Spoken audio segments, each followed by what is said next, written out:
पानी पानी हुई स्मार्ट सिटी। कुछ घंटों की बारिश में ही मुजफ्फरपुर की प्रमुख सड़कों का ये हाल हो गया। मिठनपुरा की ये सड़क तो झील ही बन गई। हाथी चौक, कल्याणी चौक, मोती झील और नया टोला, हर जगह ऐसी ही हालत है। चारों ओर पानी ही पानी है। गड्ढे और मेन हाल का आता पता नहीं चल पा रहा है। ऐसे में यहाँ से गुजरना खतरे से खाली नहीं है। सरकार मुजफ्फरपुर को स्मार्ट सिटी बनाने का दावा तो करती है, लेकिन हकीकत सामने है। मुजफ्फरपुर की जो हालत है कितनी दयनीय है, ये आपसे छिपी नहीं है। क्योंकि ऐसा नहीं है कि ये मोती झील का इलाका, शहर का ऐसा कोई भी इलाका नहीं है, कोई गली नहीं है जो इस तरीके का नदी नहीं बना हुआ है। और बहुत ही दुर्भाग्य है, शर्मनाक है।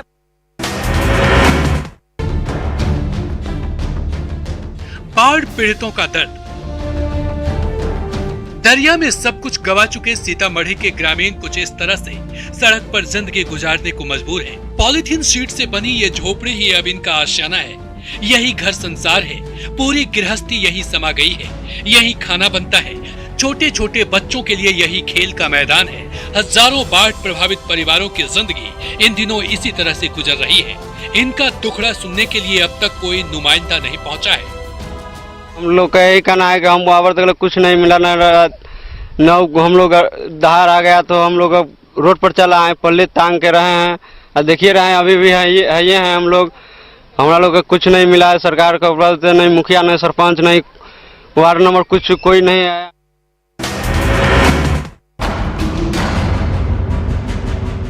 पानी ने किया पानी पानी। खगड़िया के बाढ़ पीड़ितों की मुश्किलें कम होने का नाम नहीं ले रही है। कोसी, बागमती और बूढ़ी गंडक जैसी नदियां अभी भी खतरे के निशान से ऊपर बह रही हैं। इसके चलते सैकड़ों गांवों में तबाही मची हुई है। अलौली प्रखंड में हालात सबसे ज्यादा खराब हैं। क्या सड़क और क्या गली, हर तरफ सैलाब से तबाही मची है। दर्जनों घर पानी में डूबे हुए हैं। ऐसे में बाढ़ पीड़ित ग्रामीण बचा खुचा सामान लेकर नाव के जरिए सुरक्षित ठिकाने की तलाश में निकल गए हैं। हम लोगों ने 1100 से अधिक लोगों को रेस्क्यू भी करके वहां से हम लोग बांध पर लाए, जो अलग अलग जगहों पर रुके हुए। लेकिन कई लोग हैं जो अपने घरों में ही रहना चाहते हैं, वहां से निकलना नहीं चाहते हैं। बाढ़ के पानी ने बदला रंग। दरभंगा के कई मोहल्लों में पिछले 20 दिन से घुटना भर पानी जमा है। घर आंगन से लेकर बेडरूम और किचन तक पानी पानी है। इस पानी के निकलने का कोई रास्ता नहीं दिख रहा और 20 दिन बाद पानी का रंग बदलकर न सिर्फ काला हो गया है, बल्कि इससे बदबू भी आने लगी है। इस सड़ांत के बीच आम लोग काफी मुश्किल से सांस ले पा रहे हैं, लेकिन दरभंगा वासियों का दुखड़ा सुनने वाला कोई नहीं। यहाँ तो भारी समस्या है। यहाँ जल जमाव, बाढ़ का जो पानी आ गया उसका निकासी का कोई व्यवस्था नहीं है और स्थानीय नेता इस पर कुछ नहीं कर रहे हैं।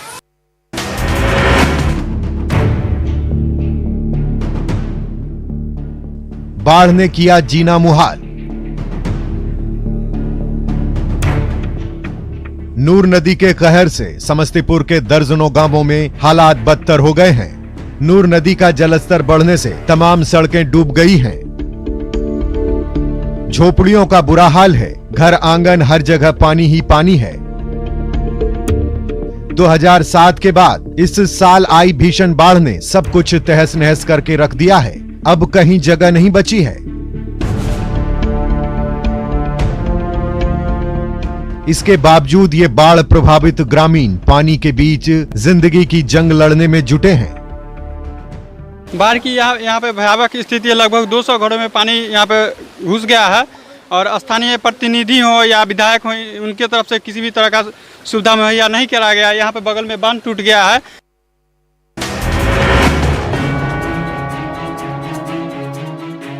कटाव का कहर। परमान नदी ने अररिया जोकीहाट सड़क के अस्तित्व को खतरे में डाल दिया है। नदी की तेज धारा इस महत्वपूर्ण सड़क के किनारे तक पहुंच गई है और कई जगह पर भारी नुकसान पहुंचाया है। हालात ऐसे ही रहे तो कुछ दिन के अंदर ही सड़क का नामो निशान मिट सकता है। हालांकि कटाव से बचाने के लिए सड़क के किनारे बालू की दर्जनों बोरियां रख दी गई हैं, लेकिन इसका कोई फायदा होता नजर नहीं आ रहा है। कटान सर जो है काफ़ी तेज़ी से हो रहा है। आधा सड़क कट गया है और आधा बचा हुआ है। ये कब किसी टाइम में कट सकता है। कोई आया जो यहाँ पर बोरी वगैरह डालने के लिए आया है क्या? आया था पहले, अब वो बोरी वोरी बांध के रखा है, अभी कोई व्यवस्था नहीं है। पानी में टापू बना अस्पताल। नवगछिया के इस्लामपुर में गंगा नदी खतरे के निशान से 2 सेंटीमीटर ऊपर बह रही है। दर्जनों घरों में बाढ़ का पानी घुस गया है, तो चारों ओर पानी से घिरा इस्लामपुर का ये प्राथमिक स्वास्थ्य केंद्र टापू में तब्दील हो गया है। ऐसे में मरीज क्या, डॉक्टर और मेडिकल कर्मचारियों के लिए भी अस्पताल आना जाना काफी मुश्किल हो गया है। यहाँ एम्बुलेंस रहते हुए वहाँ रोड पर एम्बुलेंस खड़ा है, कंधे पर लाना पड़ता है, चारपाई पर यहाँ लाना पड़ता है। वो रोडे नहीं है तो कैसे आएगा। मंडला के घुघरी विकास खंड में 3 लोग नदी में अचानक आई बाढ़ के पानी में फंस गए।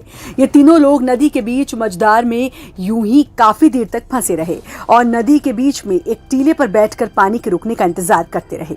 लेकिन पानी का बहाव वक्त के साथ बढ़ता ही चला गया। जब लोगों की नजर इन पर पड़ी तो मामले की जानकारी पुलिस को दी गई। सूचना मिलते ही पुलिस भी मौके पर पहुंच गई।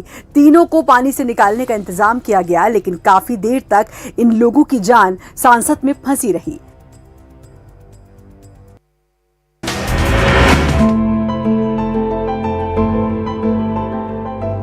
विदेशी चखेंगे झारखंड की सब्जी। झारखंड की खेतों में उपजी भिंडी, झींगी, लौकी, करेला और फ्रेंच बीन जैसी इन हरी भरी सब्जियों का स्वाद जल्द ही अरब देशों के निवासी चख सकेंगे। क्वालिटी टेस्टिंग के बाद इन सब्जियों की पैकेजिंग हुई। फिर झारखंड के कृषि मंत्री बादल पत्रलेख ने सब्जियों से भरी इस गाड़ी को हरी झंडी दिखाकर कोलकाता के लिए रवाना किया, जहां से सब्जियों की ये खेप कार्गो फ्लाइट से अरब देशों में भेजी जाएगी। एक शुरुआत है, रांची जिले से हुई है, नगड़ी से, और आने वाले दिनों में सभी जिलों से इसी तरह कृषि उत्पाद जो क्वालिटी के अप्रेडा से अप्रूवल के बाद उनको विदेशों में व्यापार उपलब्ध कराया जा रहा है। पीएम आवास में पिछड़ा झारखंड। प्रधानमंत्री शहरी आवास योजना के तहत रांची शहर में बने ये चमचमाते फ्लैट्स गरीबों के लिए किसी सपने के सच होने जैसा है।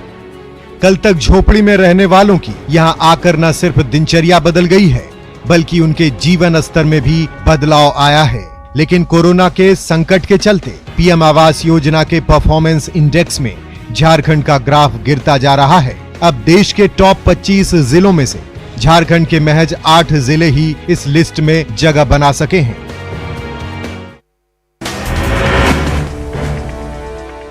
कब खत्म होगा इंतजार? ये टूटी फूटी झोपड़ी ही इन गरीबों का आशियाना है। इनकी पूरी जिंदगी यहीं पर गुजरती है। जब आंधी तूफान और बारिश में झोपड़ी का छत गायब हो जाता है तो इन ग्रामीणों की मुश्किलों का ठिकाना नहीं होता।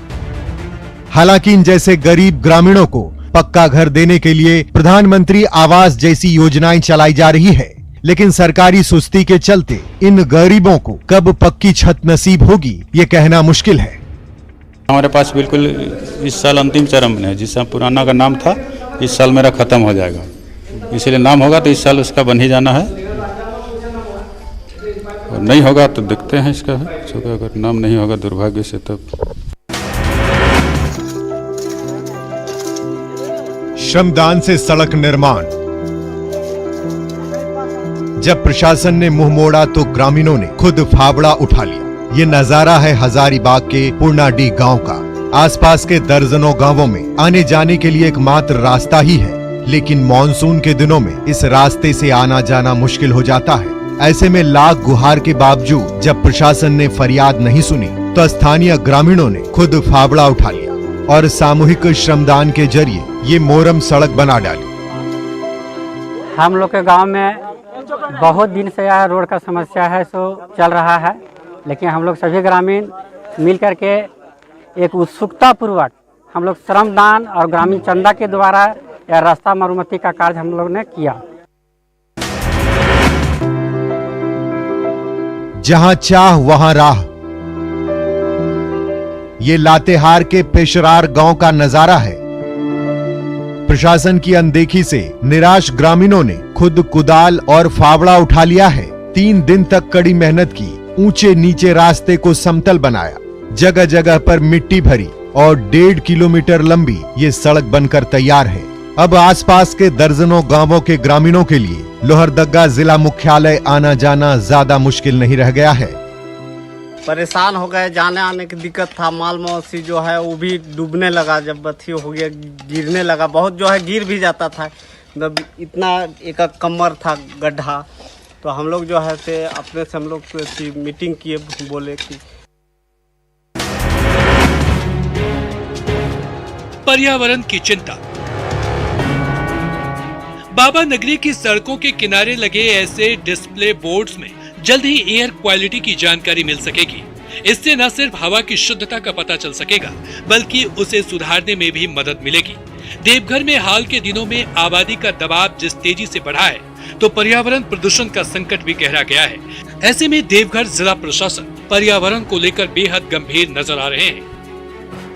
उसको देखकर लोग समझ सकें कि उनके द्वारा जो भी पॉल्यूशन किया जाता है उसकी क्वालिटी क्या है और कितना पॉल्यूशन करते हैं, या पॉल्यूशन से बचाव के लिए वो क्या क्या चीज कौन कौन प्रक्रिया से अपनाते हैं, ताकि कम से कम पॉल्यूशन कर सकें। झारखंड में जनजातीय मुद्दों पर राजनीति तो खूब हुई, लेकिन जनजातीय भाषाओं की पढ़ाई इस शोरगुल में पीछे ही छूट गई। 1980 में रांची विश्वविद्यालय के अधीन जनजातीय और क्षेत्रीय भाषा विभाग में कुल 9 जनजातीय भाषाओं की पढ़ाई शुरू हुई, लेकिन इन 40 वर्षों के सफर के बाद आज कुल 457 छात्रों को पढ़ाने के लिए विभाग के पास महज 2 स्थायी शिक्षक हैं। विभागों को कई मूलभूत समस्याओं का सामना करना पड़ता है। कुल 45 सृजित पदों में 2 शिक्षक ही स्थायी हैं। बाकी 38 अनुबंधित शिक्षकों के भरोसे विभाग चल रहा है। स्थायी शिक्षकों की अपनी ही शिकायतें हैं। इनकी माने तो 33 सालों की सेवा के बाद भी इन्हें एक भी प्रमोशन नहीं मिला है। मेडल के लिए पसीना। जमुई के केकेएम कॉलेज के मैदान में ये सभी एथलीट मेडल के लिए पसीना बहाने में जुटे हैं।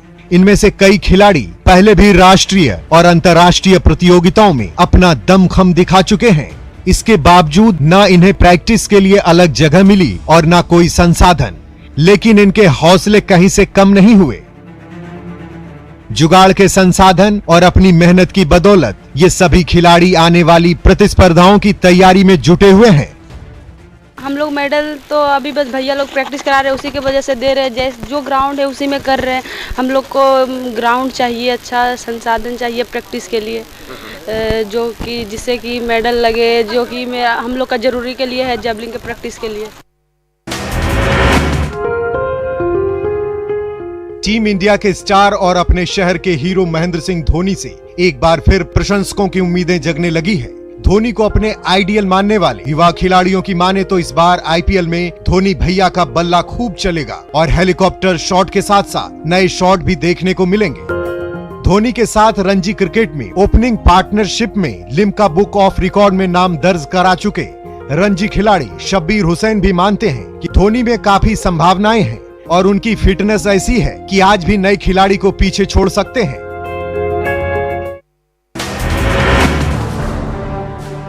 वीर सैनिकों का गांव। कटिहार के मिर्जापुर बघार गांव की मिट्टी में देशभक्ति रची बसी है। इस गांव में 500 से ज्यादा घर हैं और हर घर का कोई न कोई सदस्य सेना में तैनात है। करगिल की जंग में इसी मिट्टी के लाल शंभू सिंह ने अपने प्राणों की आहुति दे दी थी। उनके पिता रामस्वरूप यादव आज भी बड़े फख्र से अपने शहीद बेटे की बहादुरी के किस्से सुनाना नहीं भूलते। इस वीर गाथा से प्रेरित होकर गांव के कई युवक भारत माता की सेवा करने के लिए तैयार हो रहे हैं। देश को सेवा करने के लिए सब जाएगा, जो भी जन्म लेगा जवान होगा जाएगा। तो गम नहीं, बेटा कारगिल में शहीद हुआ, दूसरा बेटा भी ये है तो गम नहीं लगता? नहीं, गम क्या है। करकेंद बाजार पर संकट। धनबाद कोयलांचल के करकेंद बाजार में हड़कंप मच गया है। भूमिगत आग का हवाला देते हुए BCCL ने करकेंद्र बाजार के वाशिंदों को घर खाली करने का नोटिस थमा दिया है, जबकि यहाँ के लोगों का कहना है कि पिछले कई साल से यहाँ भू धसान की एक भी घटना नहीं हुई है। कुछ दिन पहले ही यही एक्सप्रेसवे का भी निर्माण कराया गया था। ऐसे में ताजा फरमान से यहाँ के निवासियों में नाराजगी देखी जा रही है।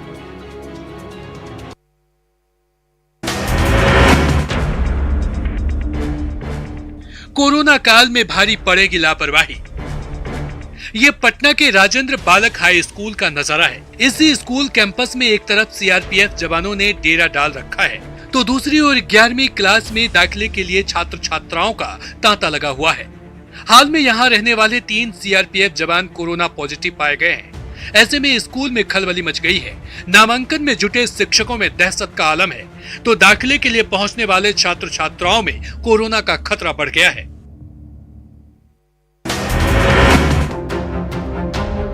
संकट में जादोपटिया चित्रकला। संथाल परगना की प्रसिद्ध जादोपटिया चित्रकला आज विलुप्त होने के कगार पर पहुंच गई है। अब इसके गिने चुने कलाकार ही बचे हैं जो कठिन परिस्थितियों के बीच जिंदगी की जंग लड़ने में जुटे हुए हैं। एक समय वो भी था जब जादोपटिया चित्रकारी की विदेश तक धमक हुआ करती थी। इस कला से सजे आकर्षक चित्र घर घर की शोभा बढ़ाते थे। कई कलाकारों को देश विदेश में सम्मान भी मिला था, लेकिन समय के साथ अब जादोपटिया चित्रकारी की चमक फीकी पड़ गई है। आस्था था दो चार रोज आ गया, महीना 2000-3000 के जिसका कीमत का दाम है उसे कीमत दाम देते हैं। जापान से आए थे, जर्मन से काने माकुड़ी लगाए वो सब आए थे, वो सब ले चला गया। अभी तो कोई भी नहीं आया है। फ्री में रख लीजिए, फ्री में रख लीजिए, हमारे पास पैसा नहीं है का रे। फिल्म से देशभक्ति का संदेश। हजारीबाग के बड़ासी जंगल में सरीमान नहीं बेचते। तिरंगे के सम्मान को लेकर ये शॉर्ट फिल्म की शूटिंग चल रही है। झारखंड के युवा कलाकार अपनी जीवंत अदाकारी से दर्शकों का दिल जीतने की कोशिश कर रहे हैं। इस फिल्म के जरिए न सिर्फ राजनीति में आई गिरावट पर कटाक्ष किया जा रहा है। फिर से टेंडर निकलेगा और फिर से टेंडर हम आप ही को देंगे। हाँ, लेकिन इस बार ध्यान रखिएगा, 25 लाख रुपए आज ही हमारे घर में पहुंच जाना चाहिए। बल्कि दर्शकों के बीच देशभक्ति का संदेश भी दिया जा रहा है। जल्द ही सोशल मीडिया के जरिए ये शॉर्ट फिल्म दर्शकों तक पहुंचने वाली है।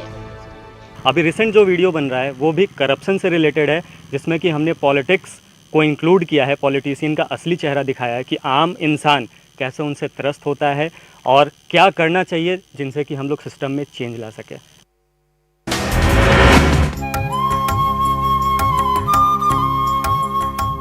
कब दर्शन देंगे भोलेनाथ? देवघर का बैद्यनाथ धाम परिसर कभी श्रद्धालुओं से खचाखच भरा रहता था। साल में शायद ही ऐसा कोई महीना होता था जब यहाँ तिल रखने की जगह बचती थी। लेकिन कोरोना काल में आज मंदिर परिसर में वीरानी छाई हुई है। हालांकि खाली समय में मंदिर की साफ सफाई और मरम्मत का काम चल रहा है। वैसे कोर्ट के आदेश पर भादो माह में भक्तों के लिए मंदिर के पट खुलने की उम्मीद जगी है। सरकार ने मंदिर प्रशासन और जिला प्रशासन दोनों से ही अपना विचार मांगा था और क्या क्या इसमें कमियां हैं उनके बारे में भी बात की गई थी। साथ साथ पंडा धर्मश्री सभा के जो रिप्रेजेंटेटिव हैं उनसे भी बात हुई थी। उनसे भी पूछा गया था कि भादो मेला अगर आयोजित हुआ तो किस प्रकार की समस्याएं आ सकती हैं और क्या तैयारी करने की आवश्यकता है। तो अभी सरकार से कोई दिशा निर्देश नहीं है इसमें।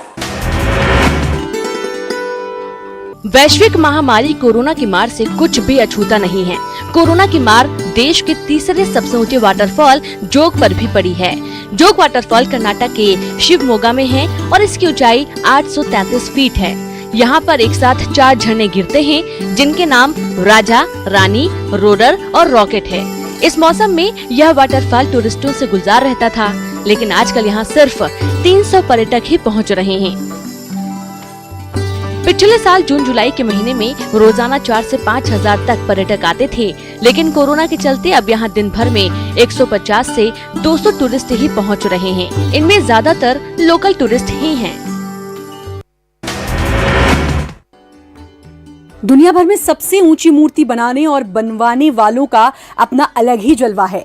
देश और दुनिया में ऐसे कई मूर्तिकार हैं जिनकी अपनी अलग पहचान है, मगर आज हम आपको एक ऐसी मूर्ति से रूबरू करा रहे हैं जिसका निर्माण खुद कुदरत ने किया है। ये देखिए, अपने आप में बिल्कुल अनूठी मूर्ति है जिसकी ऊंचाई करीब 60 से 70 फीट है। और तो और मूर्ति की मैन्युफैक्चरिंग कॉस्ट भी बिल्कुल शून्य है, यानी कि एक भी पैसा नहीं लगा है। दरअसल मूर्ति के आकार में दिख रही आकृति जो बेल से अपने आप बनी है, जी हाँ, अपने आप में अनोखी इस मूर्ति को किसी ने नहीं बनाया, बल्कि ये प्रकृति का नायाब तोहफा है जो मौजूद है नागपुर के दत्तवाड़ी इलाके में। दत्तवाड़ी के हावड़ा मुंबई नेशनल हाईवे पर एक हाई टेंशन इलेक्ट्रिक पोल पर कुदरत का चमत्कार है ये, जो दूर से देखने पर हूबहू मूर्ति जैसी दिखती है।